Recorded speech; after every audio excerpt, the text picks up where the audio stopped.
गुजरात की ही बात करें तो पिछले 27 साल से बीजेपी सत्ता में है गुजरात में, लेकिन इस बार सत्ता में फिर लौटने के लिए बीजेपी की रणनीति अलग है। एक तरफ 38 विधायकों के टिकट काट दिए गए हैं, कई मुद्दे हैं। गुजरात बीजेपी के अध्यक्ष सीआर पाटिल ने आज तक से खास बातचीत की, यह बताया कि आखिर बीजेपी अपना ही रिकॉर्ड किस तरह से तोड़ना चाहती है। 99 सीटें थी बीजेपी की 2017 में, इस बार क्या लक्ष्य है, देखिए ये रिपोर्ट। हमारे साथ बातचीत करने के लिए गुजरात प्रदेश के बीजेपी अध्यक्ष सीआर पाटिल। पाटिल साहब, आज 160 उम्मीदवारों के नाम की आपने घोषणा की और 38 जो वर्तमान में विधायक थे उनके टिकट काट दिए। क्या ये एक सोची समझी रणनीति के तहत है? क्योंकि आपने टारगेट रखा था 182 में से 182 सीटों का।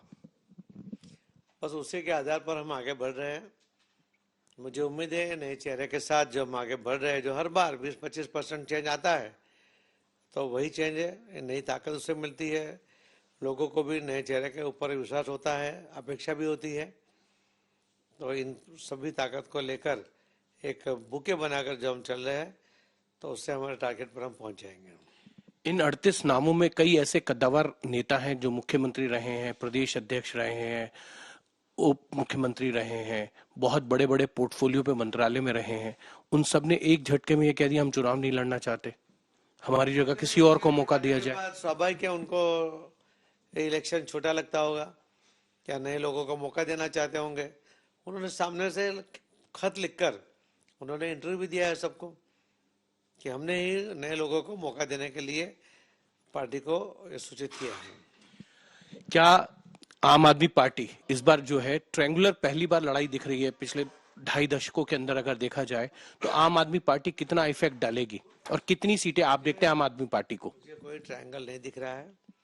हमारी फाइट सिर्फ कांग्रेस से है, मगर कांग्रेस भी टूट रही है और उसकी वजह से हम अपने टारगेट में जाने के लिए हमें और ज्यादा सुविधा हो जाएगी। तो नया कीर्तिमान स्थापित करने की बात कर रही है भारतीय जनता पार्टी। अब हम आपको गुजरात से लिए चलते हैं हिमाचल प्रदेश, जहां चुनाव प्रचार आखिरी घंटा इस समय चल रहा है।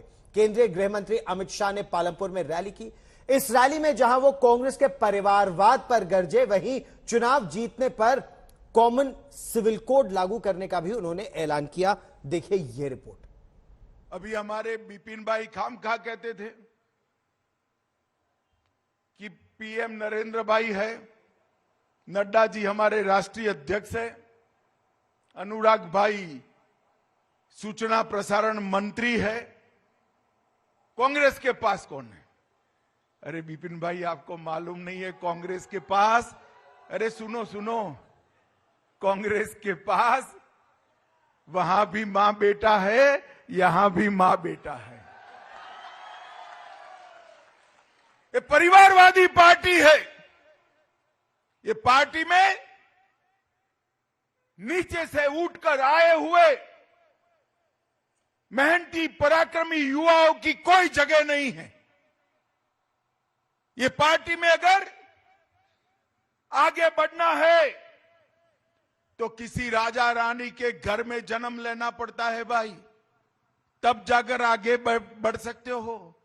शहजादा होना जरूरी है, राजकुंवर होना जरूरी है, मगर राहुल बाबा आपको मालूम नहीं है, अब लोकतंत्र आ गया है, राजा रानियों का जमाना गया, अब जनता का जमाना आया है।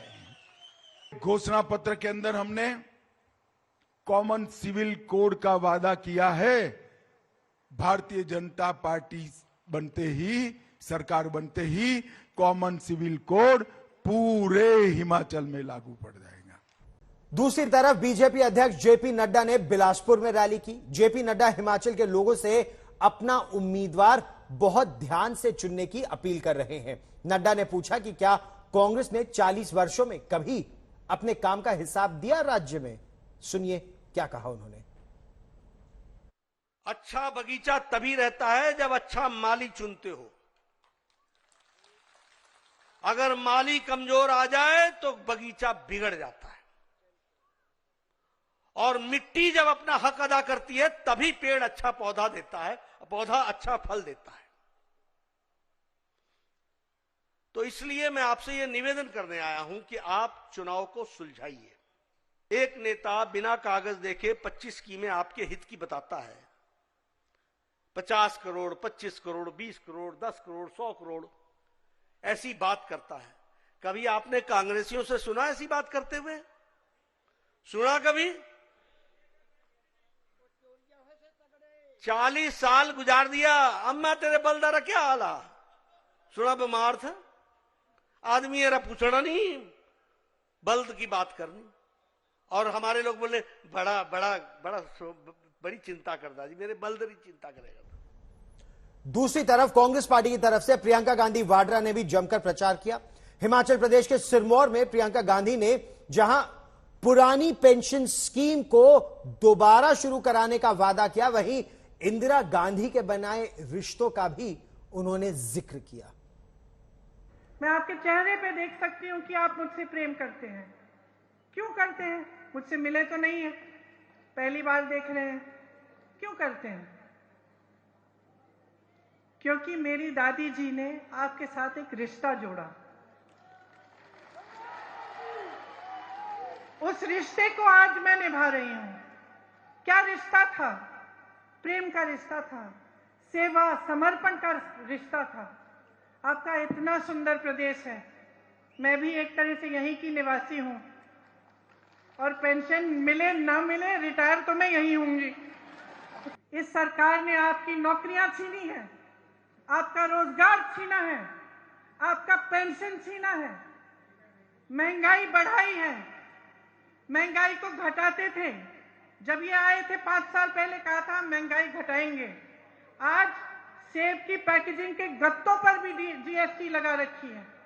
आज आप गैस के सिलेंडर को खरीदने जाती हैं तो क्या करती हैं आप? कितना दे रही हैं आप गैस के सिलेंडर के लिए, बताइए? पहले कितना होता था 5 साल पहले? तो आपकी मदद क्यों नहीं हो रही है? क्योंकि इनकी नीयत ठीक नहीं है।